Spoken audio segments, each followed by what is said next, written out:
Bien, vamos con esto que nos propusimos en el video pasado, comenzar a clasificar el universo discursivo en algunas categorías. En principio comenzamos con esta que a simple vista parece una clasificación bastante simple, ¿no? Vamos a hacer esta diferenciación, primera diferenciación entre textos orales y textos escritos. Pensemos, esta interfaz de la clase virtual está haciendo intervenir ambos tipos, ¿cierto? Tenemos lo oral en mi discurso hablado y lo escrito representado por PowerPoint. Si hablamos en esos términos, nos estamos refiriendo a por qué canal se vehiculiza el discurso, está todo clarísimo y simple, ¿no? Cuando algo es dicho de manera oral y cuando algo está objetivado de manera escrita. Ok, vamos a complicar entonces. Lo vamos a complicar con la teoría de Cassani. Daniel Cassani está en el Drive. Está ahí adentro. Vayan a rescatarlo. Ya tienen la bibliografía apuntado ahí, el texto específicamente, así que lo pueden ir leyendo. Daniel Cassani lo que dice es, más allá del canal que vehiculiza el discurso, ya sea oral, ya sea escrito, lo oral y lo escrito conforman un código, una serie de características que Cassani los ubica de alguna forma en polos puristas, impolutos, pero que esos dos polos, entre medio, van a generar un montón de cruces, un montón de tensiones en las diferentes situaciones comunicacionales en las que se ponen en juego. ¿Qué quiere decir esto? Que las características del oral pueden aparecer también en el canal escrito y viceversa. Las características de lo escrito pueden aparecer también en el canal oral, a través del canal oral. Voy a ponerles un ejemplo. Tengo un libro de Mariano Blatt que se llama Mi Juventud Unida. Les voy a leer un poema. El poema, por supuesto, un poema que voy a leer de un libro, está escrito, vehiculizado a través del canal escrito. Pero vamos a ver cuando lo lea, y no solo porque lo estoy diciendo oralmente, sino porque en las propias características de la construcción del texto esto aparece, se presentan rasgos de la oralidad. Les va a dar la sensación de que esto es algo dicho de manera oral, aunque esté escrito y, como digo, más allá de que lo esté leyendo. Si lo leyera para mis adentros sería igual. Si ustedes lo leyeran sin abrir la boca sería igual esa sensación de que lo oral aparece en este texto escrito. Se llama Plaza la Muerte. Leo un fragmento. El otro día me morí y en la muerte había un chico andando en skate. Le digo, Muerti? Me dice, Marian? Le digo, Capucha, ¿todo bien? Me dice, feo, ¿qué contás? Le digo, o sea, que era mentira eso del skate or die. No me dice nada, no le digo nada. Y me pongo a caminar por la muerte para ver cómo era. Más adelante había unos chicos jugando al básquet. Les digo, aguanten los Bulls, me dice, aguanten los Pistons. Hacemos choque los 5 y tiramos sonrisita, demostrando una señal de respeto. Onda, vos sabés de NBA, yo sé de NBA, distancia y respeto.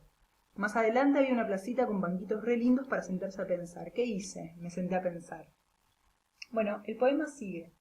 Lo voy a dejar después en una carpeta en el Drive que se llama material para la realización de los videos o algo así. Para que lo lean. Eso. Pero el efecto está claro, ¿no? Está claro cómo en este texto vehiculizado a través de un canal escrito hay un registro que tiene que ver con los modos de lo oral. Bien, vamos a ver entonces un poco más específicamente cómo se constituyen estos códigos. Estos códigos que vamos a explorar más a fondo en el próximo video se constituyen por 4 características. Es decir, en estos 4 aspectos, la oralidad y la escritura, pensado como códigos, como polos, van a tomar diferentes características, ¿sí? En principio, la adecuación. La adecuación implica que no decimos de la misma manera ante diferentes situaciones comunicacionales. Nos vamos justamente adecuando a las diferentes situaciones comunicacionales. Hay varios aspectos de esta adecuación.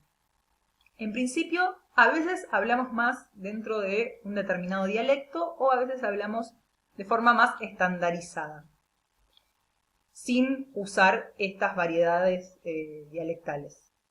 Las variedades de dialecto, ¿cuáles pueden ser? Bueno, todas las que tienen que ver con la identidad del sujeto, ¿no? Puede ser las que tienen que ver con tu edad, con tu geografía, con tus gustos, porque pertenencia a determinada, lo que se llaman tribus urbanas, ¿no? Variedad dialectal, por ejemplo, de los millennials, hablan de determinada manera, con determinadas palabras, arre, por ejemplo, no se me ocurre ahora otro, pero digo.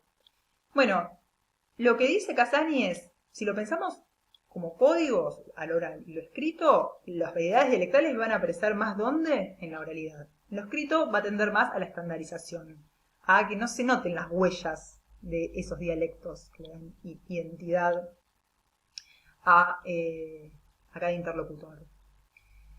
Lo mismo pasa con el registro en el cual se habla, ¿sí? Podemos hablar de un registro más general. Cuando hablamos de registro, quiero decir que en qué registro de lenguaje, ¿no? Si usamos un lenguaje más específico o más general, con especificaciones con respecto a una disciplina o a un campo de saber, o más general sin tecnicismos, ¿no? O sin tantos detalles, sin tantos juegos de lenguaje. El oral, por supuesto, va a ser más general, o quizás se pasa de un registro más general a uno específico si me meto en un tema particular. Me pongo a hablar de cine y digo, uy, ese plano secuencia, pero por ahí estaba hablando de otra cosa de manera más general y puedo en lo oral ir saltando de una cosa a otra. Quizás el código escrito tiende más al registro específico. Nuevamente, remarco esto, pensándolo como 2 categorías puras en sus polos que después generan cruces, generan tensiones en las situaciones comunicacionales reales, cuando toman vida. Bien, también nos adecuamos al canal, ya sea que yo estoy utilizando código escrito o código oral, o ambos códigos en sus cruces rarísimos. Si lo digo de forma oral o lo hago de forma escrita, va a modificar. Imagínense si esto estuviese escrito, lo que yo estoy diciendo, seguramente no habría tantos titubeos, seguramente no habría tantos seguramente un montón de cuestiones se corregirían, y me adecuo también en mi oralidad en este momento a este discurso particular, ¿no? Trato de hacerlo de determinada manera, tomando determinadas decisiones, que en lo escrito seguramente serían otras. En lo escrito quizás podría poner algunos ejemplos más extensos, porque genera otro tiempo de lectura, de procesar esa información. En cambio, en lo oral es como que todo parece que se escapara, que se va, entonces estaría bueno, pienso, no aburrir, no ser densa. Bueno, se intenta. Después también la adecuación tiene que ver con el propósito, ¿no? Nos vamos a adecuar al propósito que tenga ese discurso. Y eso va a tomar también implicancias particulares en la oralidad o en la escritura. No es lo mismo informar a través del oral que informar a través del código escrito. Va a generar implicancias diferentes. Ya las vamos a ver más particulares, pero en definitiva eso también hay una acción de adecuarse al propósito que tiene ese mensaje.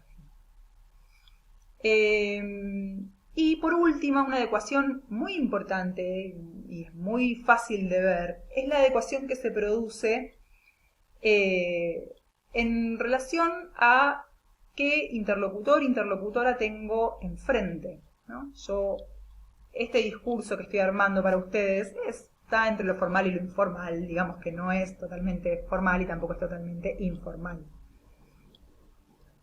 Es oral, pero también oralmente hablo de otra forma, me adecuo de otra forma si hablo con una amiga, por ejemplo. Y ni hablar si escribo un texto, ¿no? Un texto para un ámbito determinado, por ejemplo, un paper académico. Voy a tomar otras decisiones de adecuación.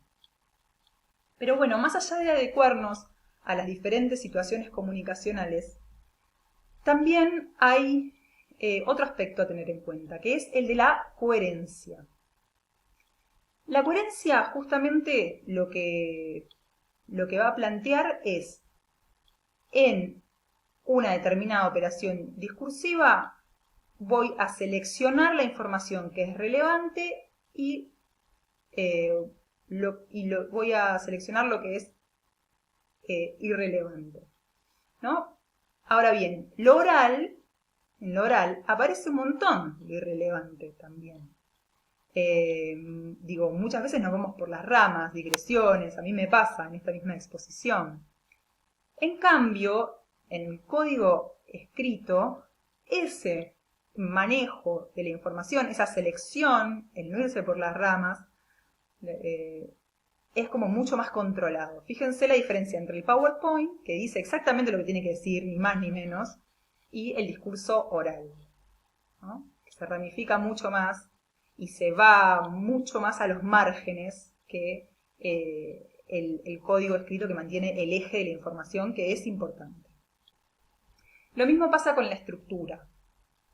La estructura de un texto escrito está mucho más controlada, es mucho más deliberada, mucho más pensada que la de los textos orales, que las vamos armando sobre las marchas. Vamos viendo qué pasa. Y en su código estas características adoptan exactamente esa forma. En un polo tenemos una estructura mucho más rígida y la estructura del código oral es un poco más laxa, un poco más escurridiza. Lo mismo pasa con la cohesión, es decir, con la relación que hay entre las frases. Yo estoy hablando y no recuerdo exactamente lo que dije hace unos minutos. Entonces la relación entre mis frases va a ser mucho más descuidada que en la escritura, que puedo releer lo que escribí, puedo corregir, puedo volver sobre eso. Nuevamente pensando en estos dos polos, ¿no? Y lo mismo pasa a veces al interior de una misma frase. Quizás frases que quedan inacabadas. Quizás yo puedo empezar a decir algo de una forma y en el camino, ¿no? En el medio de la frase me doy cuenta que no, mejor lo digo de esta otra. Entonces vuelvo a armar una frase y dejo una frase inconclusa. En ese sentido también la oralidad es mucho más desorganizada, si se quiere, que el código escrito. Por último, la corrección gramatical. La corrección gramatical, que son todas esas reglas de, entre comillas, el buen decir, ¿no? Esas reglas fonéticas, ortográficas, de morfosintaxis y de léxico, que vienen a operar en el código escrito de forma mucho más rigurosa. Estas reglas, o digamos, es más reglado el código escrito que la oralidad. En la oralidad, por suerte, solemos hablar más mal, ¿no? Por suerte se tiñe nuestro discurso de un montón de suciedades, estamos todo el tiempo corrompiendo el lenguaje. Lo cual está buenísimo porque el lenguaje de esa forma toma vida, ¿no? Y se generan significados más singulares cuando corrompemos el lenguaje, cuando dejamos de hablar como es debido. Pero en definitiva es eso, es pensar estas 4 características operando en la oralidad y en la escritura y estableciendo los códigos de manera particular para que después en las prácticas se complejice. Vamos a ver más específicamente esto en el próximo video.